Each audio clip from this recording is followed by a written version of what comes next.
문학의 장르 가운데서 시가 있습니다.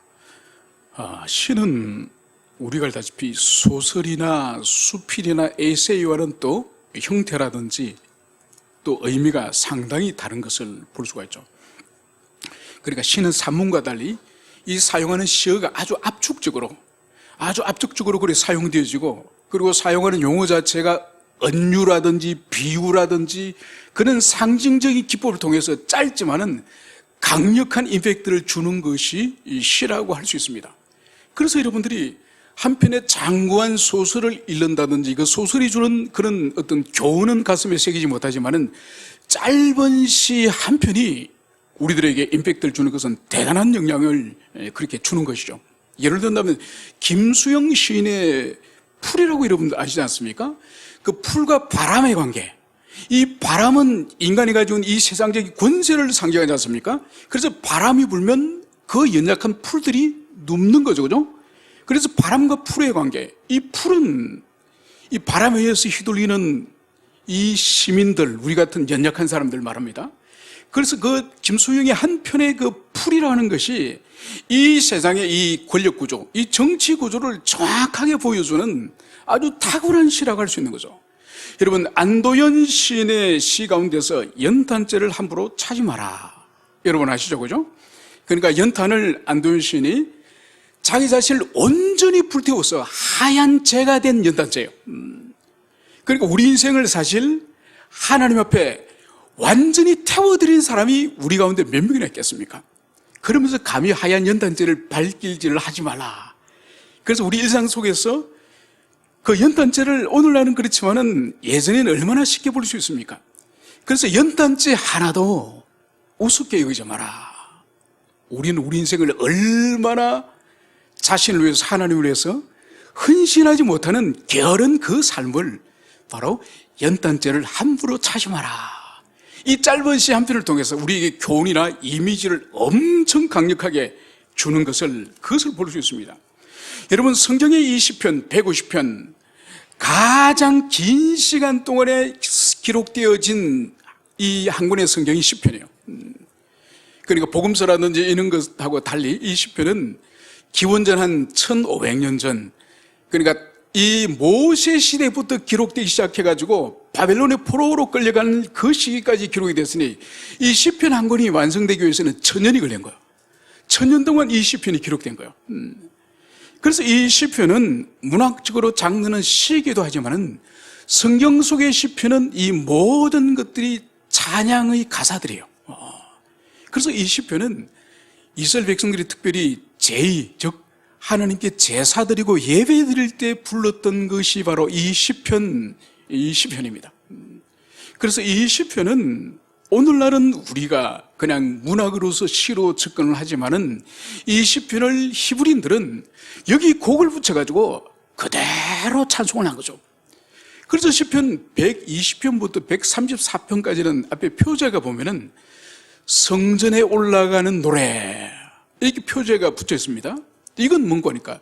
이스라엘 백성들이 이제 성년이 되면 13살 이상 되는 남자들은 1년에 3차례씩은 반드시 예루살렘에 올라가서 유월절, 오순절, 장막절 때마다 하나님께 제사 예배 드리도록 그렇게 율법에 기록이 됐지 않습니까?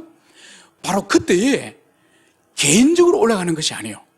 이 성읍별로, 이 동네별로 사람들이 함께 모두 모여서 예루살렘으로 올라가고 또 내려올 때도 함께 이제 내려오게 되는 거죠. 그때 이 공동체가 함께 부르는 노래가 바로 성전에 올라가며 부르는 노래. 그래서 그들이 예루살렘에 며칠씩 올라가거든요. 며칠을 걸어서 가면서도 계속 하나님을 향해서 찬송을 하고 하나님의 구원에 대해서 노래하는 그런 시가 바로 특별히 성전에 올라가며 부르는 노래, 그것임을 볼 수가 있습니다. 여러분, 그래서 우리 인류는 오래전부터 동서고금을 막론하고 이 노래, 음악을 아주 좋아합니다. 그래서 하나님이 우리 인간의 이 정서에, 우리의 이 본성 안에 이 음악성을 주셨고 그것을 노래로서 이렇게 부르도록 주님께서 그렇게 역사하신 거예요. 여러분, 그래서 어느 민족, 어느 나라든지 노래가 있는데 특별히 이 노래 가운데 어떤 의미가 있느냐, 그 공동체가 반드시 기억해야 될 중요한 민족적 정체성, 공동체 정체성, 이런 것을 이 가사를 통해서 노래를 부름으로 계속적으로 그것을 리마인드하면서 그 교훈을 새기는 것을 볼 수 있습니다. 여러분, 그래서 이 신명기, 우리가 이제 1월 달부터 신명기를 묵상하지 않습니까? 신명기 마지막에 가면은 모세가 이제 하나님께로부터 모든 사명을 다 완수하고 마지막 이 모세의 사명이 뭐냐? 모세의 노래를 짓는 거예요. 모세의 노래를 지어가지고 하나님께로부터 받은 그 언약의 말씀, 그 모든 말씀을 압축해가지고 노래를 만들어서 그것을 백성들에게 마지막으로 가르치는 것을 보여줍니다. 그래서 백성들이 계속 노래를 부르면서 그 노래 속에 하나님의 이 진리 말씀의 이 엑기스가 그 속에 있기 때문에 계속적으로 모세의 노래를 통해서 하나님 어떠한 분이시고 또 우리 민족에게 어떠한 은총을 구원을 베풀어 주셨는지 이것을 기억하도록 하기 위해서 노래를 만들어서 부르게 한 거죠. 여러분, 이 전통은 오늘날도 우리나라나 전 세계적으로 국가와 민족과 공동체 있지 않습니까? 애국가, 그죠? 그리고 또 우리 민족에는 국가 기념일이 있죠. 3.1절에는 3.1절 정신이 들어있는 3.1절 노래, 8.15 해방에는 광복절 노래, 어린이날은 그 어린이날 동안에 그 어린아이를 소중히 여기면서 잘 돌보도록 하기 위해서 어린이 노래. 그래서 오늘날도 공동체마다, 나라마다, 민족마다 그 민족의 정체성을 반드시 기억해야 될 것을 다른 것이 아니라 그냥 외우라면 힘들지 않습니까? 외우는 것이 아니라 노래로 만들어서 그것을 부를 때마다 그 나라의 정체성을 확인하도록 그렇게 한 것이죠. 오늘 저희들이 이 95편의 이 시편을 살펴보면은 이 시편은 표제가 없습니다. 표제가 없기 때문에 누가 이것을 지었는지, 그리고 어느 시대에 썼는지, 또 어떤 역사적인 배경을 가지고 있는지 이것은 알 수가 없습니다.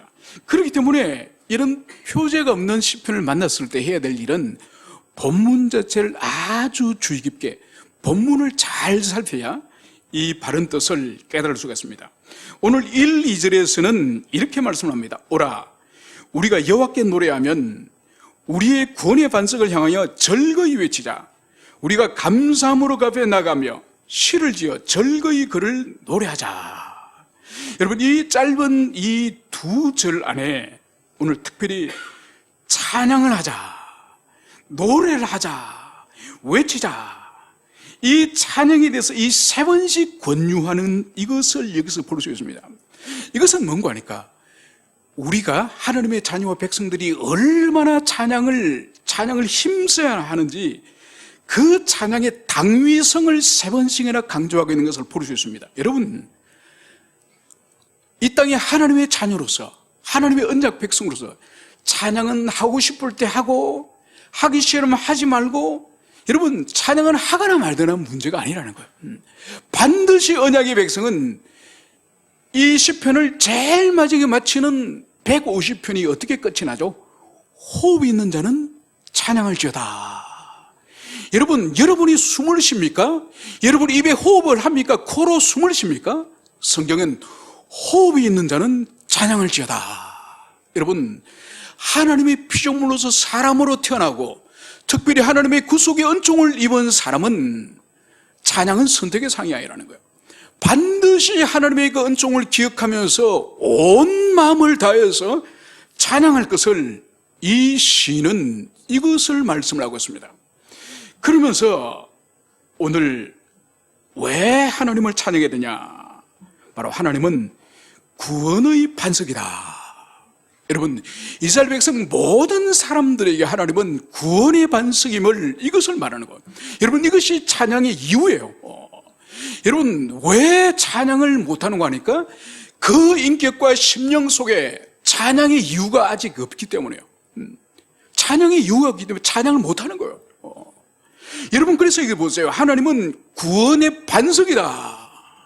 그래서 이스라엘 역사 가운데 출애굽부터 긴 여정 역사 속에서 하나님이 베풀어 주셨던 이 구원의 역사가 얼마나 많습니까? 그것이 성경으로 기록되기도 하고 조상으로부터 구전으로 전수되기도 하고, 그래서 이스라엘 백성은 이 온 온 세상에 수많은 민족이 있지만은 아담 이후로 모든 민족이 하나님을 떠나서 타락하여서 각기 민족을 이루었지만은 여러분, 이 세상의 이 많은 민족 가운데에 하나님의 선민으로 선택되어지고, 그리고 그들에게 구속의恩총이 베풀어지고, 그리고 그 구속의 사역이 기록된 문서로 성경이 주어진 그 나라와 민족은 이스라엘밖에 없는 거예요. 얼마나 큰 특권입니까? 이 큰 특권을 입었기 때문에 마땅히 찬양하라. 여러분, 우리는 예외인가요? 아니죠. 구약의 이스라엘 백성들도 하고 비교할 수 없는 더 큰 은총을 입은 사람이 교회 시대 우리지 않습니까? 그리스도에서 하나님이신 그분이 직접 오셔서 우리를 위해서 죽으시고 부활하신 그 구속의 은총을 입은 사람이 교회 시대에 우리 한 사람 한 사람이지 않습니까? 그래서 주님께서 주시는 그 은총을 생각할 때마다 가슴이 벅차오르며, 그 은총을 생각할 때마다 모든 삶의 상황을 초월하는 그런 기쁨의 사람들이 우리지 않습니까? 여러분, 그렇기 때문에 이 구원의 반석을 경험한 사람들은 누구든지 찬양하는 것을, 이것을 여기서 볼 수 있습니다. 여러분, 그래서 찬양은 결국은 찬양할 이유를 경험한 사람, 찬양의 분명한 이 이유를 가지고 있는 그런 사람이 결국은 찬양한다는 것을 여기서 볼 수 있습니다. 그러면서 이 사람들은 여호와는 크신 하나님이시오, 모든 신들보다 크신 왕이기 때문이다. 여러분, 하나님을 찬양해야 될 이유, 하나님을 찬양해야 될 이유가 첫 번째, 모든 이 세상의 신들보다 크신 분이다.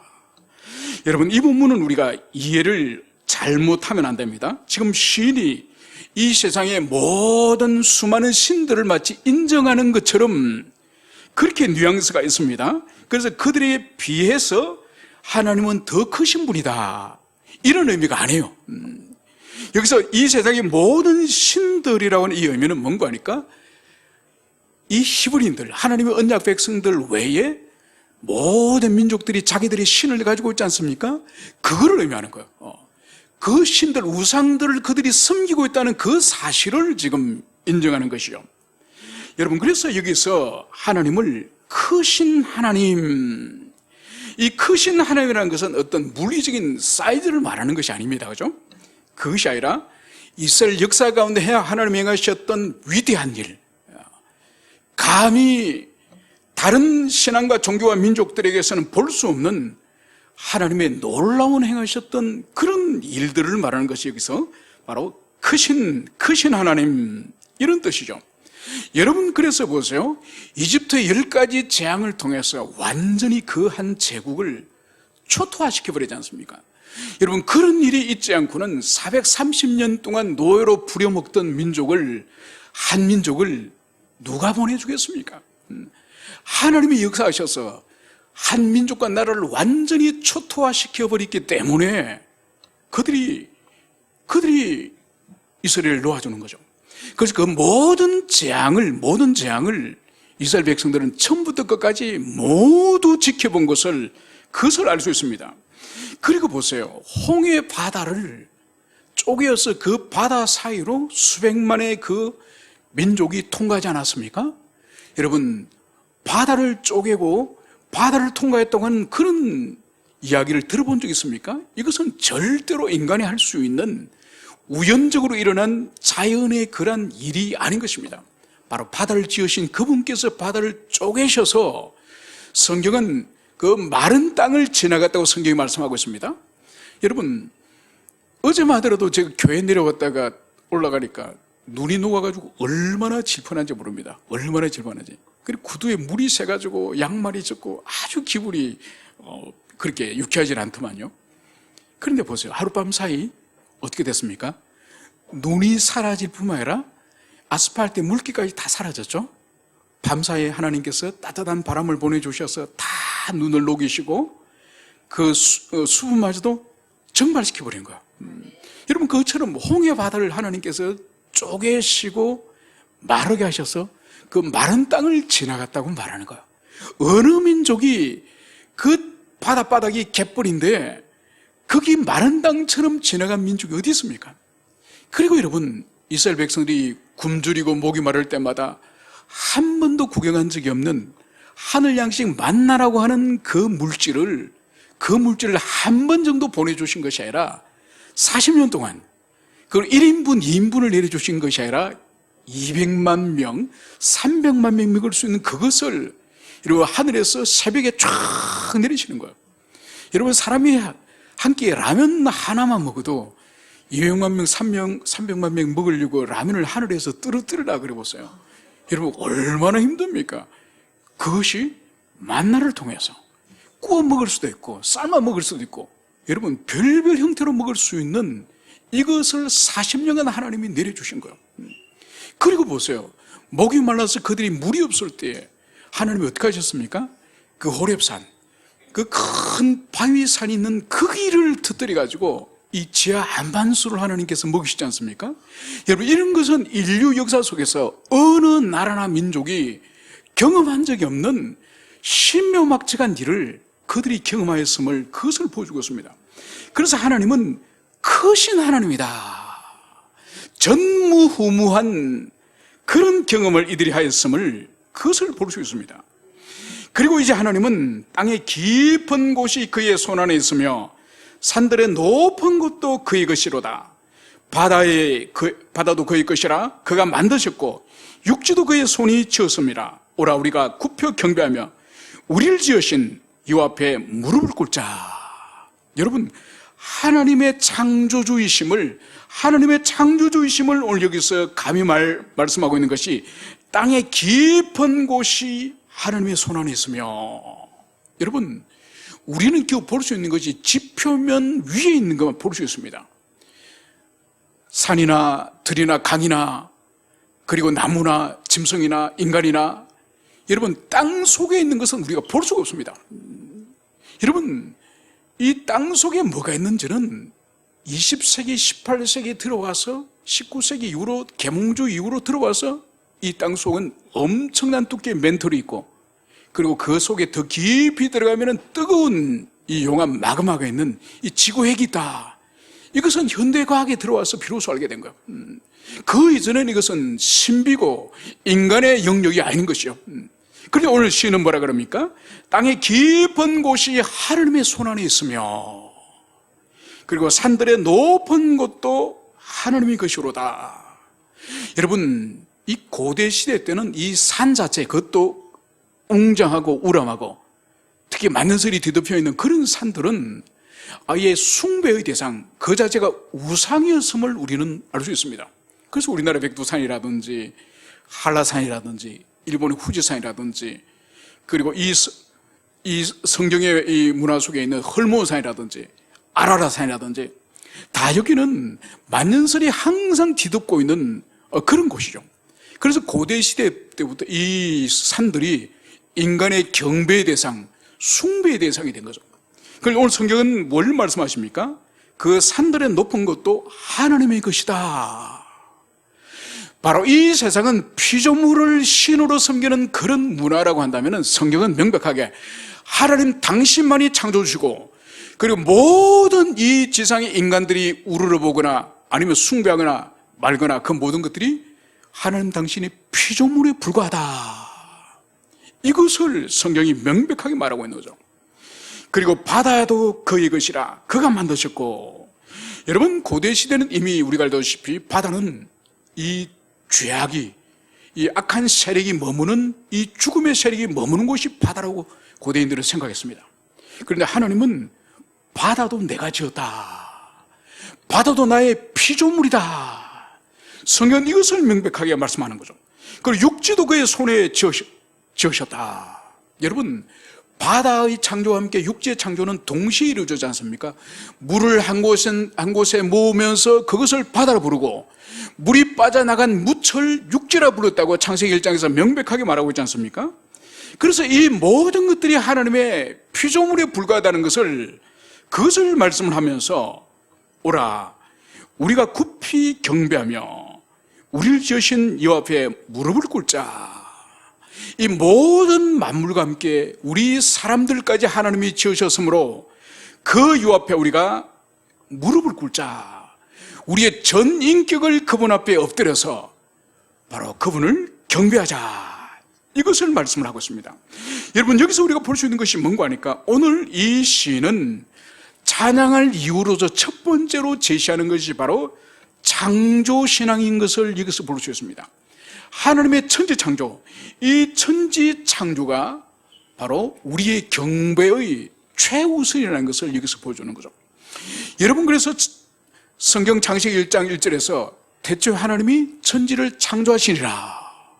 여러분, 이것은 창조하시니라 이 문학적인 표현이 선언적, 법정에서 판사가 선포적인 의미가 바로 태초에 하나님이 천지를 창조하시니라. 일방적으로 이 우리 인생들 향해서 하나님이 선포하는 거예요. 그래서 우리에게 하나님이 창조하신 것을 너희들이 믿으다오라고 하는 권유라든지 이런 것이 아니라 하나님 당신이 창조하셨음을 선포하면서 그것을 너희들이 믿든지 거부하든지 너희들이 양자택일을 하라, 이런 의미가 창세기 1장 1절에 있는 거죠. 그래서 이 창조신앙은 성경 관문으로 들어가는 이 출입문이, 성경 계시로 들어가는 출입문이 바로 이 창조의 창조. 그래서 이 창조를 받아들이지 않는 사람은 이후의 모든 성경이 다 닫힙니다. 열려있지 않는 거예요. 그래서 오늘날도 보세요. 계몽주 이후에 강력하게 우리 인류를 지금 뒤덮고 있는 그 사상이 뭐죠? 무신론, 그리고 유물론. 무신유물로부터 나온 것이 바로 진화론이지 않습니까? 그래서 신은 존재하지 않는다. 이 신 존재 자체를 부정하죠. 그러면서 유물론은 뭔가요? 모든 영적 세계 존재 자체를 부정하는 거죠. 하나님은 당연히 안 계실 뿐만 아니라 천사라든지 또 천국과 지옥이라든지 우리 영혼이라든지 하나님의 은혜라든지 이런 건 아예 존재하지 않는다고 보는 거죠. 그래서 모든 이 영혼의 작용과 영적 세계는 그냥 인간의 뇌의 호르몬의 작용이 불과한 것이다. 그래서 모든 영적 세계를 물리적인 물질로 환원시키는 것을 볼 수 있습니다. 여러분, 그렇기 때문에 이 무신론과 이 유물론을 붙잡는 사람들은 하나님의 창조와 하나님의 섭리를 절대로 믿을 수 없는 거죠. 그래서 그 사람들은 이 모든 생명은 우연히 탄생되었고, 그리고 이 생명체들은 우연에서 탄생되었지만 계속 진화하여서 여기까지 이르렀다는 거죠. 그래서 우리 인간은 최고의 진화된 그런 생명체에 불과한 것이지 뭐 존엄하든지 뭐 고귀하든지 이런 거 없다는 거죠.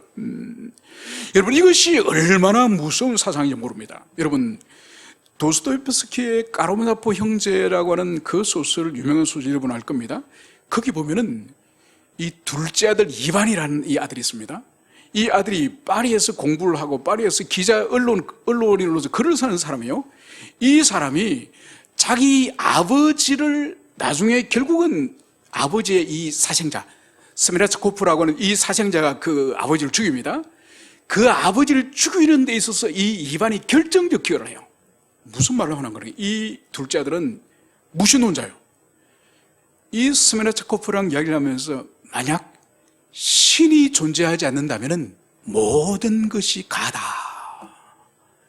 여러분, 신이 존재하지 않는다면 모든 것이 가다고 하는 이 명제는 이 스메라츠코프에게 자기 아버지를 죽이게 하는 원인도 될 수 있지만은 이 무신론자의 이 명제 하나는 오늘날도 전 세계를 지배하는 원리예요. 여러분, 자기 아버지를 스메라츠코프가 신이 없다고 한다면 형벌이 없고 심판이 없기 때문에 자기 아버지도 죽일 수 있다는 거죠. 죽여서 재산을 빼앗든지 자기를 종처럼 부렸기 때문에 그 아버지 된 원한을 가지고 자기 아버지를 죽일 수 있다고 생각하는 거죠. 여러분, 이것은 오늘날 전 세계에 있어서 하나님이 만약 계시지 않고 또 하나님이 계시지 않는다는 확신 가운데에 무슨 일을 벌입니까? 수많은 악행을, 수많은 음모를 만들고 학살을 하고 거짓말하고 죄를 짓고 모든 일들이 신이 존재하지 않는다는 이 무신 속에, 이 확신 속에 이런 일이 벌어지는 거예요. 여러분, 이것은 세상에만 일어나는 것이 아니에요. 교회에서도 있습니다. 여러분, 교회 예배 드리고 신앙생활을 하면서도 하나님이 계시지 않는 것처럼 살아가는 사람들을, 이것을 실천적 무신론에 불러요. 실천적 무신론.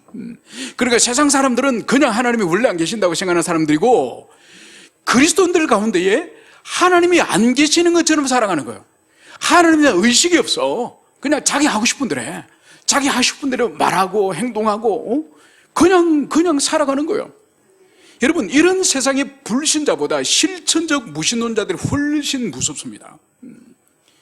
훨씬 무서운 사람들이죠. 그래서 오늘 이 시는 우리에게 먼저 하나님이 만물을 지으신 창조주시기 때문에 바로 우리는 창조할 이유가 있다, 찬양할 이유가 있다, 이것을 말씀을 하고 있는 것이죠. 그리고 이어서 이제 시인은 이렇게 또한 말씀을 하고 있습니다. 그는 우리 하나님이시요 우리는 그가 기르시는 백성이며 그의 손이 돌보시는 양이기 때문이라. 여러분, 이제 시인이 두 번째로 우리가 하나님을 찬송해야 될 두 번째 이유를 말씀을 하고 있는데, 바로 그것은 뭘까요? 우리는 그가 기르는 백성이며 그의 손이 돌보시는 양이기 때문이라. 여러분, 하나님의 백성들을 오늘 시인은 어떻게 비유를 하고 있죠? 기르는 짐승으로, 목자가 기르는 짐승으로, 그 짐승이 바로 뭐죠? 그의 손이 돌보시는 양이기 때문이다. 여러분, 하나님은 양을 돌보시는 목자이시고, 그리고 우리는 하나님이 돌보시는 양이다. 이것을 오늘 시인이 말씀하고 있죠. 여러분, 목자와 양의 이 관계는 구약 성경에 있어서나 신약 성경에 있어서 하나님과 우리 관계를 아주 탁월하게 예표하는 그런 상징이라 할 수 있습니다. 여러분, 그래서 다윗의 시편 23편에 여호와는 나의 목자시니 내게 부족함이 없으리로다. 그래서 다윗은 여호와 하나님이 바로 목자이시고, 다윗 자신은 목자이신 여호와께서 돌보시고 키우시는 양이다. 이것을 다윗이 고백한 거죠. 여러분, 팔레스타인에는 양 말고도 많습니다. 늑대도 있고, 개도 키우고, 소도 키우고, 당나귀도 키우고, 많은 짐승이 있지만은 하나님은 하필 하나님과 이스라엘 백성을 목자와 양의 관계라고 그것을 말씀하고 있습니다. 여러분, 이것은 더 나아가서 신약의 우리 예수님, 우리를 구속하러 오신 예수님께서 바로 당신은 목자이고, 그리고 제자들, 당신을 따르는 백성들에게 양이다, 그 말씀을 하지 않았습니까? 그래서 주님께서는 이 목자와 양의 관계를 더 예수님은 상세하게 말씀하셨죠. 그래서 요한복음 10장 3절에서 목자와 양의 관계 본질을 이렇게 말씀합니다. 문지기는 그를 위하여 문을 열고 양은 그의 음성을 듣나니 그가 자기 양의 이름을 각각 불러 인도하여 내느니라. 자기 양을 다 내어놓은 후에 앞서가면 양들이 그의 음성을 아는 고로 따라오되 타인의 음성은 알지 못하는 고로 타인을 따르지 아니하고 도리어 도망하느니라.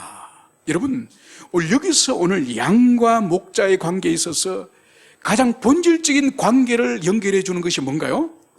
바로 음성을 무려 지금 3번이나 말씀하고 있습니다. 양은 그의 음성을 듣나니, 양들이 그의 음성을 아는 고로 타인의 음성은 알지 못하는 고로. 여러분, 양과 목자의 관계를 바로 목자의 음성을 통하여서 양이 인도함을 받는다, 이 말씀을 여기서 하고 있습니다. 여러분, 양이 착합니까? 양이 착해요? 여러분, 양 절대로 안 착합니다. 고집이 엄청 세요.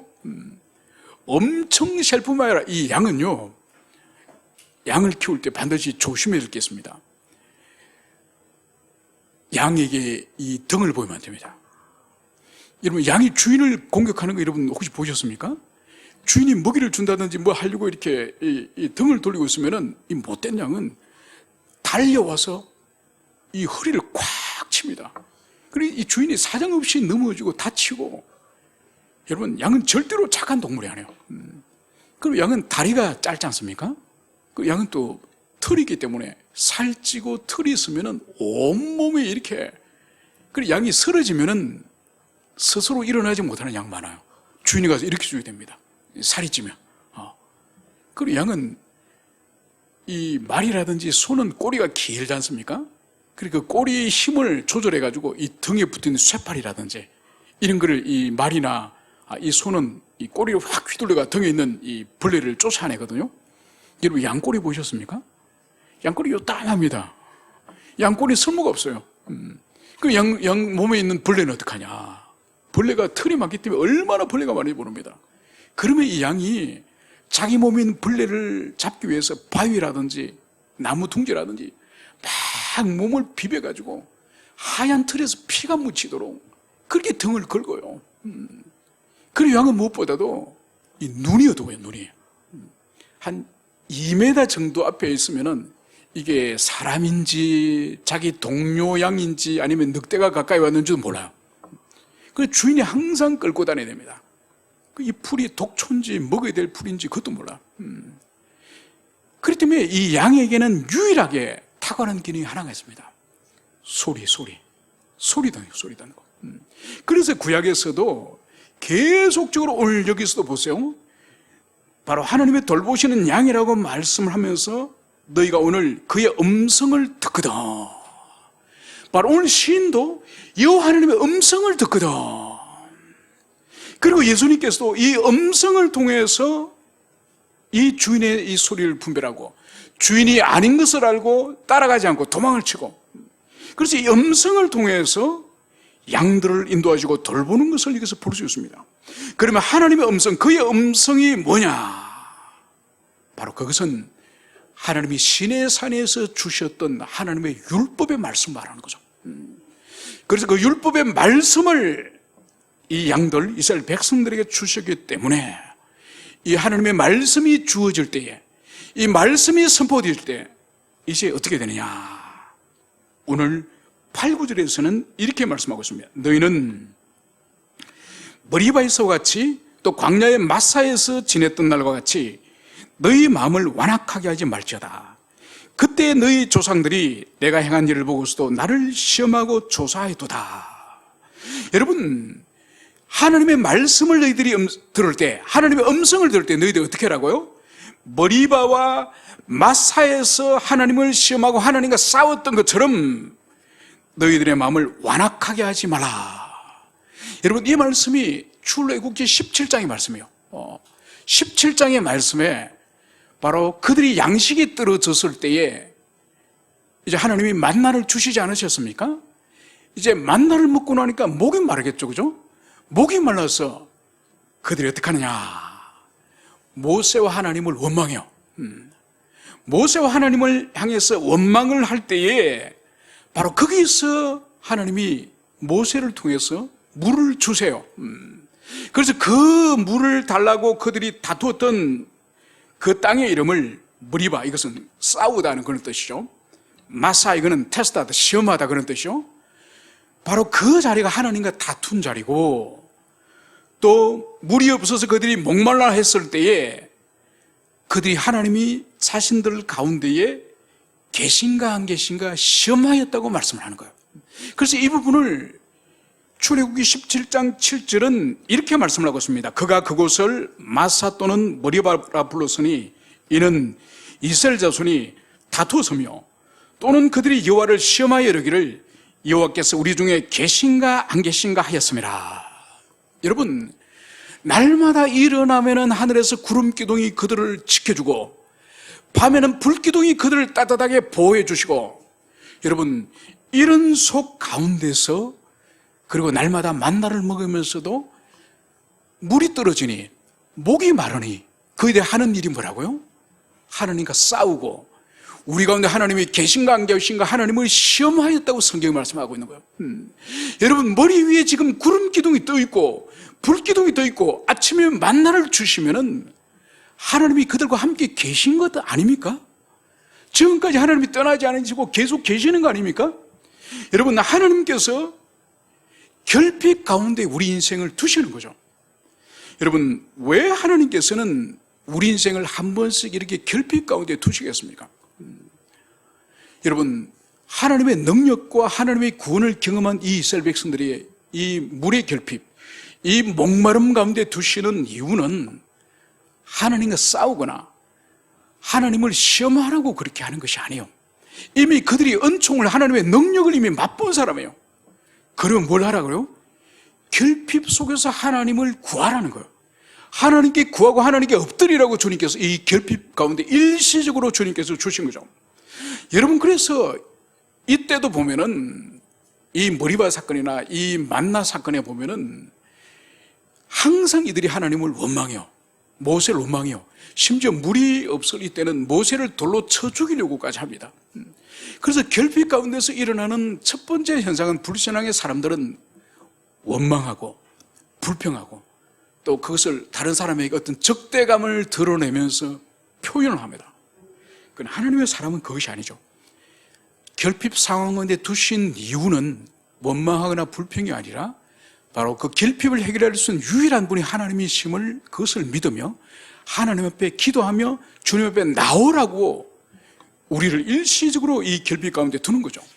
그래서 우리 한 사람 한 사람도 우리 인생이 그런 상황이 만약 닥친다고 한다면은 반드시 원망과 불평이 아닌 바로 주님 앞에 믿음으로 나오기를 바란다는 것을, 이것을 여러분들이 가슴에 새기시길 바랍니다.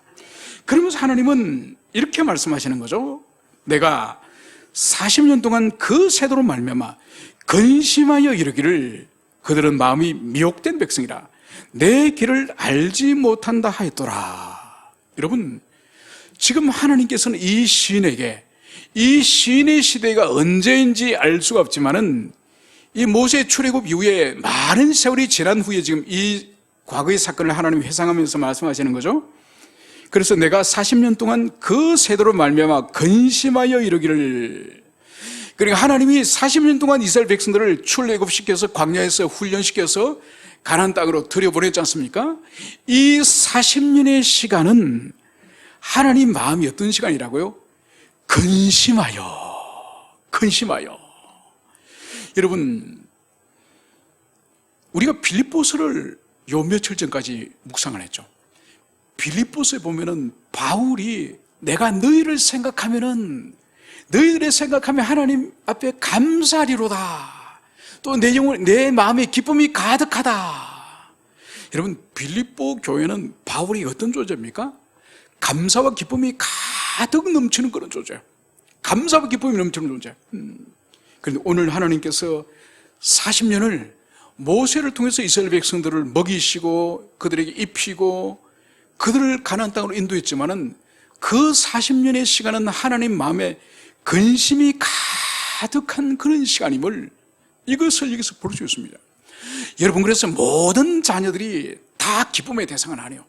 어떤 자녀는 정말 감사와 기쁨을 하나님께 찬양을 돌릴 만한 그런 자녀가 있는가 하면 오늘 40년 동안 이스라엘 백성이 하나님께 기쁨이 아니라 하나님의 마음에 근심이듯이 오늘날도 마찬가지예요.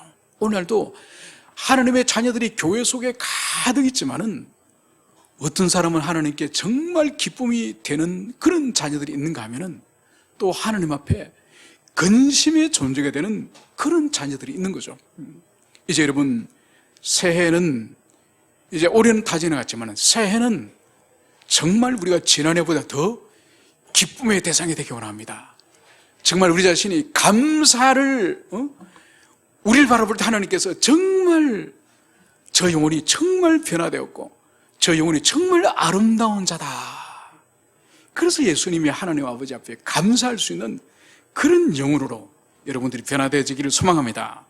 그러면서 이 백성들의 마음이 어떻게 됐다고요? 미혹된 백성이다.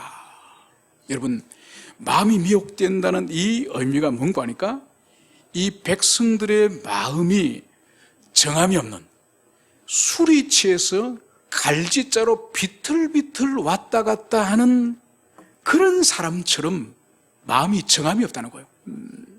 다른 또 의미는 분별력이 없는, 그래서 사물에 대한 분별력이 없기 때문에 이것을 했다가 저것을 했다가 이리 갔다가 저리 갔다가, 그러니까 백성들의 마음이, 여러분, 수시로 이들이 불신앙에 떨어질 때 반복적으로 하는 말이 뭔가요? 차라리 이집트가 좋았다. 이집트로 돌아가자. 그때가 좋았다. 그때가 실컷 배불리 먹었다.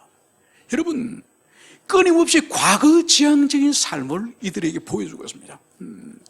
여러분, 그래서 인생도 그렇고 신앙도 그렇고 과거를 너무 그리워하면 안 되는 거예요. 과거는 향수가 될 수 있고 추억은 될 수 있지만은 과거에 사로잡혀가지고, 여러분, 이것은 과거는 두 종류의 과거입니다. 과거의 영광스러운 과거에 사로잡혀, 이것도 안 좋은 거고, 과거의 아픔, 상처, 트라우마, 여기에 지나치게 사로잡혀, 이것도 좋지 않은 거예요. 과거는 지나간 거예요. 중요한 거는, 가장 중요한 건 현재고, 그리고 다가올 미래죠. 그래서 이미 지나간, 돌이킬 수 없고 돌아갈 수 없는 거기에 사로잡힌 이것은 참으로 어리석은 거죠. 그래서 출애굽한 이스라엘 백성들이 계속 과거를 그들이 그리워하면서 다시 옛날로 돌아가고 싶어하는 그 어리석은 삶을 삽니다. 그리고 미래에 대해서 이들이 또 어떻게 하죠? 미래는 그 땅에 그인족이 있기 때문에 우리가 들어갈 수 없다. 또 미래에 대해서 절망을 하는 거예요. 여러분, 이것이 죄악입니다. 죄악. 그래서 현재를 믿음으로 잘 살고, 지나간 과거는 아픔이든지 영광이든지 그것은 믿음으로 해석하는 거예요. 그래서 흘러보내버리고, 하루하루를 잘 살 때 좋은 미래는 저절로 다가오는 거예요. 그래서 하나님이 이들을 볼 때에 마음이 미혹된 백성이라. 그래서 내 길을 알지 못한다. 이미 하나님은 이스라엘 백성들이 어떤 길을 가야 될지, 어떤 삶을 살아야 될지 그 길, 바로 율법을 주셨죠. 그래서 그 율법을, 하나님의 말씀을 따라 사는 것이 우리 인생의 바른 도리죠. 바른 길이에요. 그래서 이들이 하나님을 사랑하지 않고 하나님을 경외하지 않으니 하나님의 말씀에 무슨 관심이 있겠습니까? 그래서 오늘 성경은 그들은 내 길을 알지 못하였도다. 여러분, 새해는 여러분들이, 우리가 날마다 말씀을 묵상하지 않습니까? 우리가 새해 첫 번째 묵상하는 성경이 신명기잖아요. 이 신명기는 이 구약, 이 성경 계시, 이 39권의 토대를 이루는 이 모세오경, 이 모세오경이 이 금관이라고 한다면, 멸류관이라고 한다면, 이 멸류관 중앙에 박힌 이 보석이 바로 이 신명기예요. 그 정도로 이 신명기가 모세오경 안에서도 중요한 위치에 있는 거예요. 그래서 열심히 하나님의 진리를 탐구하는 것이 바로 내 길을 아는, 하나님의 길을 아는 그것이에요, 여러분. 그래서 우리가 새해도 정말 다른 어떤 열정과 열심보다 하나님을 예배하고 하나님의 말씀을 탐구해서 우리가 가야 될, 하나님 우리에게 제시해 주신 길, 그 길이 뭔지를 내가 몰랐습니다, 이런 말을 하지 않도록 여러분들이 온 힘을 다할 것을 권면드립니다. 그러면서 마지막으로 이제, 그러므로 내가 노하여 맹세하기를 그들은 내 안식에 들어오지 못하리라. 여러분, 바로 40년간의 그 세대들이 뭘 했습니까? 하나님을 40년 동안 근심을 시키고 하나님의 마음을 모르고 그들의 마음이 미혹되어서 그들이 길을 가지 않았습니다. 바로 그 결과가 뭔가요? 하나님이 그들에게 노하셨고, 또 하나님이 그들의 맹세하기를 너희들은 절대로 내 안식 속에 들어올 수 없다, 이것을 하나님이 맹세하셨음을, 그것을 보여주셨습니다. 그래서 이스라엘 백성들이 20살 이상 된 모든 사람들은 여호수아 갈렙 외에는 한 명도 가나안 땅에 들어가지 못했습니다. 그래서 하나님의 맹세는 반드시 역사 속에서 성취되어졌고 이루어졌음을, 그것을 보여주셨습니다. 그래서 이스라엘은 이집트를 탈출했고 그들은 홍해 바다를 건넜습니다. 그들은 광야 속으로 들어갔습니다. 그러나 여호수아 갈렙 두 사람 외에 가나안 땅으로 들어간 사람은 없었다는 것을 보여주는 거죠. 그래서 그들이 가나안 땅으로 들어가기 위해서는 반드시 광야에서 믿음을 소유하여 믿음을 가지고 하나님의 그 길을 따르는 자다, 그 길을 아는 자만이 바로 가나안 땅에 들어갈 수 있다는 이것을 오늘 말씀합니다. 바로 이것은 우리에게 오늘날 적용하면은, 우리가 교회를 나오고 예수를 믿는다 그러고 세상과 관계를 나는 끊었다고 말할지라도 끝까지 믿음을 따라 살지 않는 사람은 이집트를 탈출하고 홍해를 건넌다 할지라도 광야에서 다 죽는 것처럼, 가나안 땅에 들어갈 수 없는 것처럼, 교회를 나오고 예배를 드리고 세례를 받는다 할지라도 믿음으로 끝까지 살지 않는 사람에게, 믿음이 없는 사람에게는 절대로 그 사람에게는 하나님 나라가 선물로 주어질 수 없다는 것을 여러분들이 가슴에 깊이 새기시고 내년 한 해도 믿음으로 인생을 사는 여러분 되시기를 축원합니다. 함께 우리 기도하시겠습니다.